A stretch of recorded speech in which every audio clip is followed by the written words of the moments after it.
Many of the greatest achievements in humanity's past were scientific in nature. Examples would include Jonas Salk and his cure of polio, getting men and women into space and onto the moon, the Voyager probe, things like Dolly the sheep, and cloning. We can actually now apparently resurrect animals from extinction based on similar techniques. Various inventions and discoveries, and so many things that I could spend an entirety of an episode naming. Scientific innovation has had amazing results in making our world a better place. For generations, though, many scientific ideas were suppressed. Scientists were not only tasked with having to make great discoveries, but oftentimes they had to do things like stand up to institutions that were in power. Today on Quotable History, we are not going to just focus on one individual, but we're going to look at how science got to where it is today. What did it take for many individuals to make that happen? I'm Will Henry, and this is Quotable History. Mary had a savage, quite a soul. The only thing we have to fear is fear itself. It's one small step for man, one giant leap for mankind. Quotable History. Here's today's quote.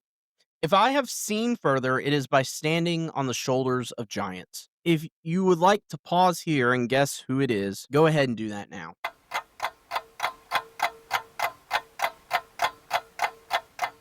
If you guessed Isaac Newton, then you would be correct. He wrote this in a letter to his rival Robert Hooke in 1676.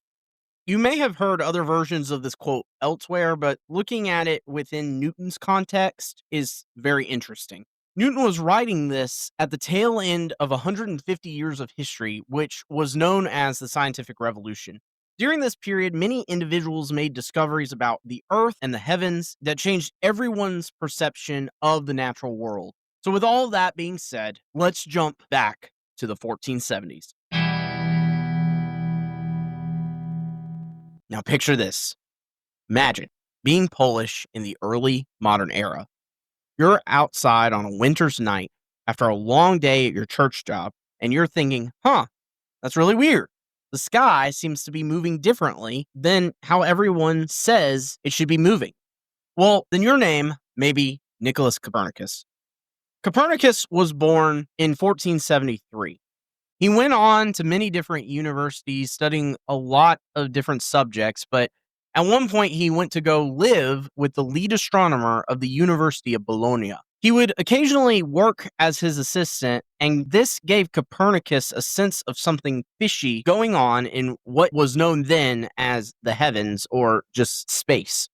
Copernicus was not someone with an advanced degree in science. However, he did study it extensively as sort of a side hustle to his job as church canon, which was basically like a church administrator. In his observations, Copernicus observed that the Earth revolved around the sun, not the other way around. This idea would eventually be called heliocentrism, which simply means the sun at the center. He would also theorize that the Earth and the other planets all revolved around the sun in perfect circles, which would become important to differentiate his theory from others that would come after him. The Catholic Church held this view where the Earth was at the center of the universe and really promoted this Ptolemaic view that had been proposed several centuries earlier. Ptolemy was a philosopher who came up with this idea that everything sort of revolved around the Earth. What really made this tricky, though, is the fact that the Catholic Church had made this such an essential part of their teachings. And Copernicus, being very religious and very well connected, knew all of this and really wanted to keep his cards close to his chest.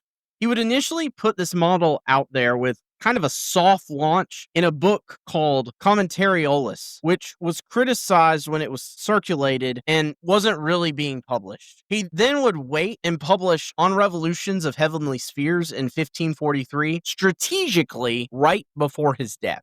As we will see with later stories, you can really see why he did this. In fact, if you understand the severity in which the Catholic Church took this, then you would probably wait until close to your death to publish this too. For example, in 1600, someone was actually put to death because they were charged with heresy for teaching the Copernican model. Side note, my wife was telling me that she thinks that Martin Luther is my Roman Empire. And as a guy, I must say that I think that the Roman Empire is my Roman Empire. But this was interesting to me because Martin Luther actually called Copernicus foolish. I mention this for two reasons. One, to tell you that funny story, but two, with him being around during this time and understanding what we saw in a previous episode about Martin Luther, which if you haven't listened to that episode, you should go check it out. But if you can understand what was going on around the time of Luther and what Luther was causing, then you know that Europe was already going through a lot of political unrest all over the place. Europe was experiencing both the post-Reformation and counter-Reformation movements. So politically, the Catholic Church is very worried about their influence. And this sign that they were wrong about something as important as outer space was not a great look. Copernicus passed away in 1543, but his heliocentric model sparked a chain reaction. Over the coming decades, new minds would rise and really take this idea further. One of the most important, a German mathematician named Johannes Kepler, born in 1571. Kepler would not have been successful if he hadn't worked for an astronomer who was very big at the time named Tycho Brahe. And Brahe was doing some groundbreaking work, including discovering essentially what we know now as a supernovae, but he called it a new star. And he had his own version of a geocentric model that gained kind of a cult following amongst contemporaries, but never became the most accepted model of how the planets sort of move. However, what Brahe's work also did was his calculations and his work with instruments paved the way for Kepler to really create a more accurate version of Copernicus's model. However, Kepler said that the planets moved more in an elliptical motion around the sun with different distances at different times, and he was pretty accurate with the exception of the planet Mercury. His work on planetary motion would end up becoming helpful for Newton, who would eventually really serve as the ultimate authority on the subject. While Kepler was refining the mechanics of planetary motion in Northern Europe, another giant was challenging old ideas further south. What was his name? Galileo Galilei. And his story would take scientific rebellion to a whole new level. Galileo Galilei was born in 1564 in Tuscany. His dad was a musician of a pretty significant note, no pun intended, who was accomplished in his own right, but his dad was really hoping for his son to study medicine. Instead, Galileo wanted to really bring out his creative passions, just kidding, and turn to mathematics because that's what people like and get really passionate about, a good old math problem. He was a very talented mathematician, and his reputation would grow to a point where he was offered to give serious lectures at various prestigious universities, and eventually was offered a prestigious appointment at the University of Pisa. But, I mean, he didn't have his own podcast, so was he really that successful? Just asking here. His most famous experiment during this time was where he dropped two different objects of different weights off the Leaning Tower of Pisa, where he found that they landed at the exact same time. And this would really shake up what people thought about gravity. He would write his work on motion, which would anger many of his colleagues for going against Aristotle too much. It's important to understand that Aristotle was really seen as the most important scholar at the time, but he was, more importantly, a great ancient Greek. The Renaissance in Italy, or rebirth, which is what the word means, was really trying to capture the old glory of the Greeks and the Romans. If you actually know anything about Renaissance art, it was very famously similar to those periods. And while there was a growing sense of innovation in the air, this would not come without some limits. Throwing out Aristotle was just too much for people to handle. Galileo would lose this job at the University of Pisa because he angered so many colleagues. But he would find work at the University of Padua, and this is really where the real controversy began.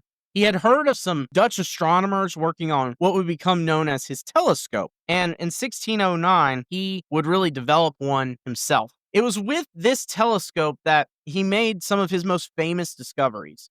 This telescope helped Galileo map out phases of Venus and the surface of the moon. which was initially thought to be a perfect sphere.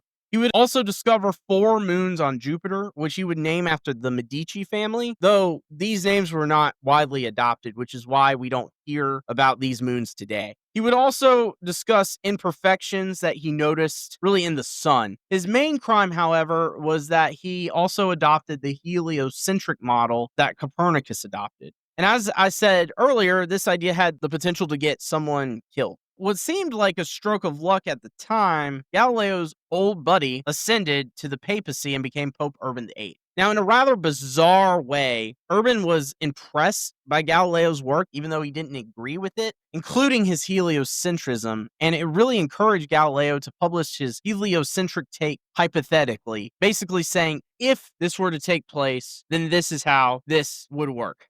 Now, Galileo sort of acknowledged that he would do that, but it was obvious when he published the work that he didn't really do that. The Pope would then order an investigation by the Inquisition, which we hear a lot about in European history. Essentially, the Inquisition was more of a system or series of processes that, rather than just an organization, because we talk about it a lot like it's just an organization, but really it was a system or series of processes. But what it did do was it gave ecclesiastical judges the power to investigate and bring criminal charges based on religious heresies. The Inquisition found that Galileo was guilty of heresy, and potentially under the threat of torture, he recanted and was put under house arrest for the remainder of his life. He would continue to mentor students in research in defiance of court orders. Legend has it that his dying words were, "Yet it moves." However, there is little evidence to support this, but it makes for a nice dramatic end of his story, so let's just say he said that.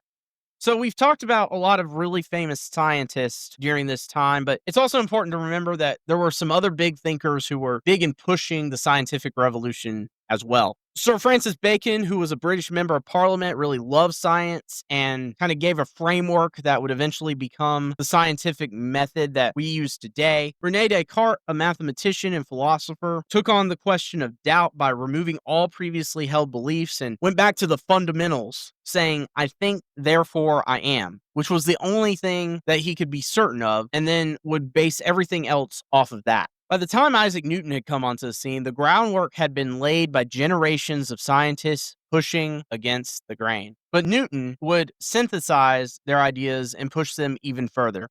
Isaac Newton was born in 1643 to a rather troubled youth, largely due to the fact that his father had died 3 months before his birth, and his mother went on and married somebody else who didn't really want Isaac in his life. He would eventually enter Cambridge, and interestingly, he was not immediately seen as a genius. When he went to Cambridge, Aristotle's view of the physical universe was still the dominant view of the material universe. However, the ideas of people like Copernicus and Galileo, they were all in the air. Now, during his time at Cambridge, there would be a bubonic plague outbreak that would shut down the school for 2 years. During this hiatus, Newton would famously observe a falling apple, which allegorically fell on his head, though he probably just observed it. But from that observation, he would eventually develop the most widely held view about gravity and really establish the foundations of calculus, which I'm sure multiple college and high school students are very thankful to him for that. When school was back in session, he was initially known for his work on optics, and this would really establish him as a genius. He would show that white light was made up of all the different colors. And today's quote was actually said a little bit after that to his rival, Robert Hooke. The two would really vehemently disagree, but their relationship would kind of vary at times. Sometimes it would be really cold and bitter, and sometimes it'd get a little bit warmer. But ultimately, they were really rivals throughout their careers. And this quote has sometimes actually been theorized to have been really a sarcastic remark directed at Hooke's stature,